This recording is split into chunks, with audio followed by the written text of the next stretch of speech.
سيداتي سادتي، مرحبا بكم. غادي تشاهدوا معايا في هذا الفيديو واحد الميزه اللي هي نقيه. هي عباره عن شقه من فئه ديال السكن المتوسط بواحد الفينيسيون اللي ممتازه، واحد الفينيسيون اللي رائعه ذات جوده عاليه وبثمن ابتداء من 340,000 درهم. كنهضروا على 34 مليون بالنسبه للطبق الثالث، وبالنسبه للطبق الثاني وكذلك الطبق الاول حاسبينه ب 35 مليون. اذا سيداتي سادتي، كنقول لكم مرحبا بكم من جديد مع طريق في العروض العقاريه المختلفه، في العروض العقاريه المتميزه. اذا سيدي، حنا خرجنا لبرا باش تعرفوا معايا العقار كي داير من الخارج ديالو. عندي جوج ديال الشقق في كل طابق، عندي شقه من هذه الناحيه هذه وشقه من الناحيه الاخرى فقط، في عماره اللي كتوفر على 3 ديال الطوابق. اذا العدد ديال السكان عندي هنايا قليل. الشقه ديال اليوم كتواجد بمدينه مكناس، ومن مدينه مكناس كنقدم لكم التحيه والسلام اعزائي المشاهدين. كنقول لكم مرحبا بكم في مدينه فينيسيون، في مدينه المنافسه الكبيره وفي المنافسه الايجابيه اللي كما كنقول ديما كتصب في صالح المشتري. واخا علاش؟ لانك تاخذ شقق ذات جوده عاليه من ناحيه ديال الفينيسيون، من ناحيه ديال البني، من ناحيه المواد اللي تستعمل، من مواد ديكور، من مواد بناء بسعر ينافس في السوق كامله على كما كنقولوا على العموم. عندنا بالنسبه للعقار ديال اليوم كما كتشوفوا الفصاله اللي هي مطلوبه. عندنا كتدخل من الباب كتلقى عندك هنا هو الصالون، هذا هو الصالون ديال هذا العقار مفروق على البقيه ديال الشقق. علاش كنفضلوا هذا الفصاله؟ لان فمثلا جا عندك ضيوف كتبغي انك تكون حر في الشقه ديالك، مثلا انك تحرك الشقه ديالك كما ينبغي، والضيوف ولا المكان ديال الاستقبال هو هذا بهاد الديكورات اللي هما ديكورات هما رائعين. شوف كي دايرين هنا ديكورات اللي هما جداد.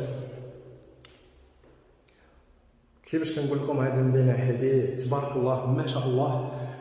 اينما كنتم اجدد الترحاب بكم داخل وخارج المغرب في جميع المدن المغربيه. كنقول لكم اجل تشوفوا العروض العقاريه اللي في هذه المدينه، لربما تقتني عقار ولا تلقى العقار اللي كيناسبك والعقار اللي على قد الجهد ديال كل واحد. كما قلنا الثمن ديال هذا العقار ديال اليوم راه ثمن تقليل في السوق ديال 340,000 درهم ابتداء. مثلا كما قلت لكم بالنسبه للطبق الثالث حاسبينه ب 340,000 درهم، اما بالنسبه للطبق الاول والطبق الثاني فحاسبينه ب 350,000 درهم، 35 مليون. شوف معايا البيت ولا الغرفه بالوالدين قداش شحال كبيره بالبلاكارات ديالها، الريدويات كلهم بالالومنيوم كيخدموا بالضوء الكتريك، كيهبط الريدو ولا الفولي كيهبط بالضوء. بالنسبه للبلاكارات واجدين بالطباقي ديالهم. المطبخ كما شاهدنا في الاول، المطبخ اللي هو من المطابخ العصريه، المطبخ اللي كله مصاوب الطباقي ديالو الفوق وبواحد الالوان اللي هي جد متناسقه، مثلا اللون ديال الزليش مع الرخام مع مثلا هاد مجدات وكذلك مع السقف. كملوا الجوله ديالنا وكنقول لكم انتم اعزائي المشاهدين فمرحبا بكم. اذا كان عندكم شي عقار وبغيتوا تحطوه في البيع فانا راح الخدمه وراه الاشاره. عندي هنا مطبخ، عندي هنا عفوا حمام اللي هو كبير،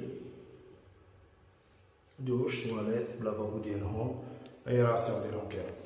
بالنسبه للموقع فين كنتواجد هنا، كنتواجد بكم اليوم بحي البساتين. حي البساتين هو حي من الاحياء اللي هي قريبه لوسط المدينه، وكذلك الحي هذا فيه المرافق اللي كيحتاج الانسان كامل.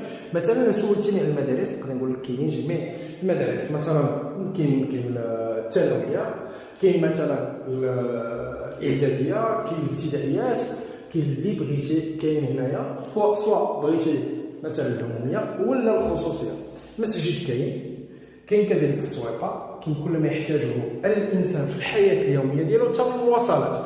ونزيدوا المواصلات باش توصل لوسط المدينه فراه قريب، مثلا تقريبا عندك واحد 15 دقيقه على اكثر تحديد. اذا اعزائي المشاهدين كنقول لكم كان معكم طارق، ما بغيتش نطول عليكم الفيديو، كان فيديو اللي هو قصير. كنتمنى ينال الاعجاب ديالكم هذا العقار. اللي بغى يشوف العقار فما عليه الاتصال والتواصل معي. كنقول لكم دمتم في رعايه الله والى عقارات مقبله ان شاء الله مع طارق.